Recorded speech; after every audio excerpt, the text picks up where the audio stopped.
The storm came down like a punishment from the heavens, not soft snow drifting from the sky, but a furious curtain of ice and wind that scoured the earth.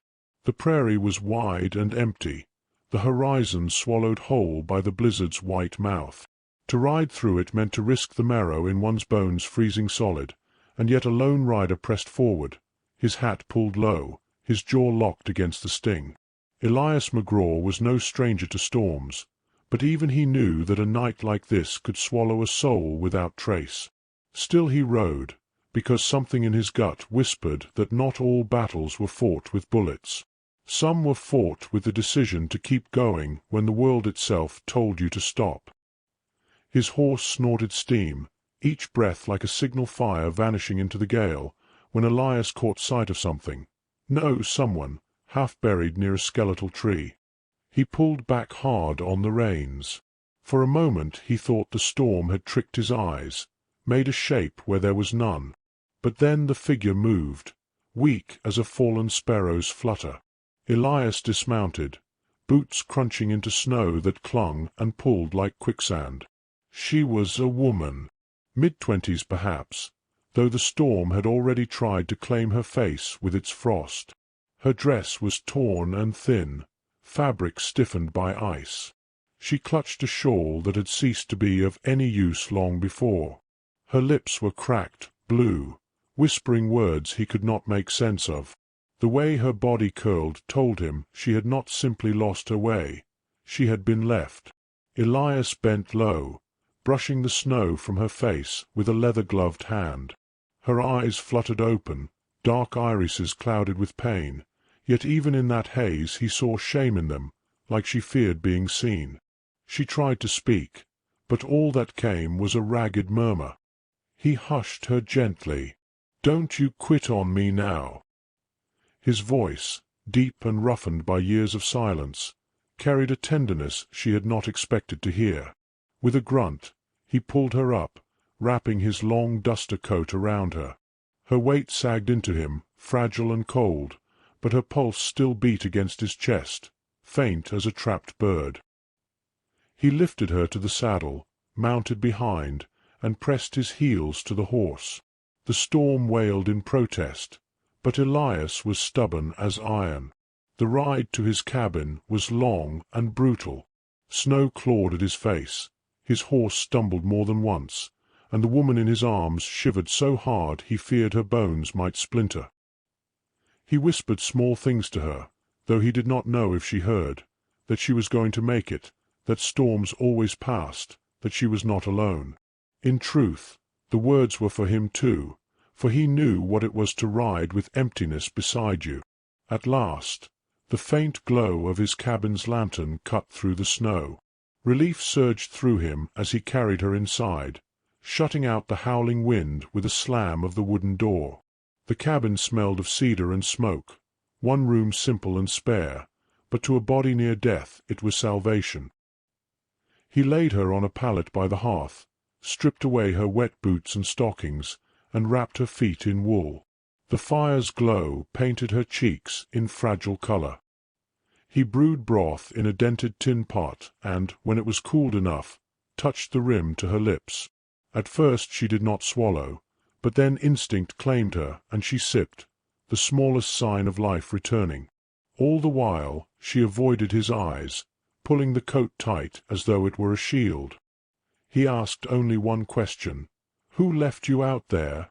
She turned her face toward the flames and whispered, "It don't matter." Her voice was hollow, worn by hurt too long carried. Elias did not press. He had lived long enough to know when silence was a wound still bleeding. He only nodded, laid another log on the fire, and sat close enough that she would know she was not alone, yet not so close that she'd feel trapped. In that choice lay more kindness than words. The next morning, when the storm eased, Elias rode into town for supplies. His presence was met with eyes sharp as barbs. Folks at the general store lowered their voices when he stepped in. He caught the words, though they pretended to whisper. "He's keeping that woman at his place. Cast out by her kin, they say. couldn't give her husband a child, so they washed their hands of her. Elias's jaw tensed. He bought flour, coffee, salt, the usual, and kept his eyes steady. The saloon-keeper, leaning on the door-frame as Elias mounted his horse, called out, "You best not ruin your good name for her." Elias said nothing.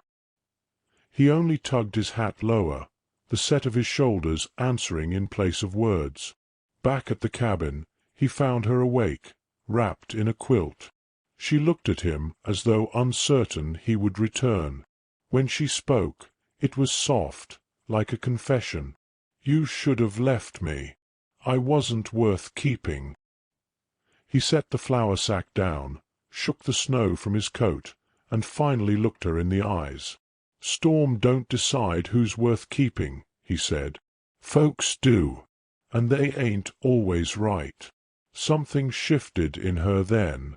Not relief, not yet trust, but the ache of a person who has been starved of simple dignity. Her lips trembled, but she said nothing more, just turned toward the fire, shoulders no longer curled quite so tightly. The cabin fell quiet, save for the crackle of logs and the low sigh of wind outside. Two strangers, one cast out, the other long accustomed to solitude, found themselves bound by the unlikeliest of ties. Rejection, survival, and the thin thread of grace stretched between them. The storm still raged in the world beyond those walls, but inside, for the first time, a fragile warmth took hold. And though neither spoke it aloud, both understood this was only the beginning of what fate intended for them. Snow lingered on the ground, though the storm had broken, blanketing the prairie in silence. Inside Elias McGraw's cabin, time slowed into a rhythm of small survival. He split wood at dawn, the swing of his axe steady and unhurried, while Maeve Callahan stitched old quilts by the fire, her fingers clumsy at first, still stiff from the frostbite that had nearly taken her. Their days became a quiet exchange of necessities. He poured her a second cup of coffee without asking if she wanted one. She folded his spare shirt and set it on the table as though such a gesture might repay a debt. Neither spoke much, but their silence was not empty. It was a space filling with something unnamed, a recognition of loneliness in the other. At night, when the wind whistled through the cracks of the walls, Maeve would hum fragments of hymns remembered from childhood. Her voice was uncertain, like it had been locked away too long, yet it warmed the cabin more than fire could. Elias never asked her to stop. He would simply sit by the hearth, head bent, as though the sound itself was stitching something inside him. But the world beyond the cabin was not blind. When Elias took Maeve into town one morning after the snow had thawed enough for travel, every set of eyes followed. Whispers sharpened in the corners of the store, barbs meant to cut even when delivered in low tones. "There she is. Her own blood threw her out. Useless, barren." The words stung like sleet against raw skin. Maeve shrank from them, clutching her shawl tighter, and Elias felt something cold burn in his chest. He stepped between her and their judgment, his frame broad enough to block their stares. His voice was level, but iron lay beneath it. "You'll speak no more of her." It was not shouted, but the force in it made even the boldest man turn away. Still, the poison of their words lingered. That night, while Elias slept, Maeve sat awake by the fire, staring into its glow. She thought of how his kindness might cost him, how his reputation could sour under the weight of sheltering her. A woman discarded by her kin was one thing, a man who chose her was another entirely. She decided she could not let him bear it. The next night, when the wind had quieted, she packed her shawl and slipped from the cabin. The snow crunched under her feet, and the cold clawed at her skin, but she walked on, believing she was sparing him the burden of her ruin. She did not see that the sky was thickening again, clouds rolling in heavy and dark, another storm ready to descend. She pressed forward, heart hammering, whispering to herself that she was doing the right thing, even as her body faltered with each step. When Elias woke and found the door ajar, dread struck him harder than any blizzard could. He pulled on his coat, lit a lantern, and followed her tracks into the night. The storm had returned, fierce and merciless, snow swirling like ghosts. He moved quickly, lantern held high, calling her name into the roar. His voice broke through the dark, ragged with fear.